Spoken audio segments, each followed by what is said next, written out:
Waaqayyo maal jeesite namni tokko rifeensa gurraachessu addeessuu hin danda'u ana malee je sagalee waaqayyootiin addunyaan kun uumame miti joo kanaafuu Amaanu'eel Gaaddisaa jedhama.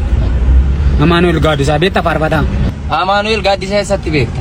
Amaanu'eel Gaaddisaa faarfataa dura kuno jibaat fuulduratti laphasamee jira shurraabii buraan burree kaawwatee. Laphasameera jechuun maal jechuudha? Jechuun warri faarfatanii amman jiraniire. Jiru. Akka godina Ambootti kan beekamu karaateen ambar. Karaateen beekama isa motoroo. Istaanser muufaa yaada shaashirriifaa warri faarfatanii jiraniire.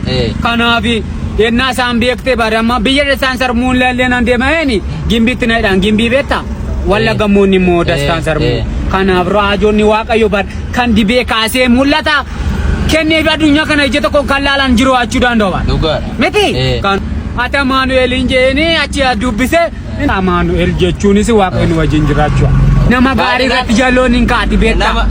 Nama gaarii irratti jalloon hin kaati. Yeroo baay'atuun dhugaa hojjettu dhugaa kana cuucuun jirtu amma. Jirti guutte. Kana sampee peramiin sama irraa nufiin waaqa irraa nufiin. Teewaati baankeellee si jibbuu danda'u. Ifa manaa oge. Dhugaa kee. Ishii irraa dhalanne miti. Otomaatii qajeelte jibbuu danda'u. Faarfataa Amaanu'eel eebbisime. Eebbisime. Waan isaa eebbisu. Waaqayyo reeyyee sarranan hojjaa jedhe beektaa?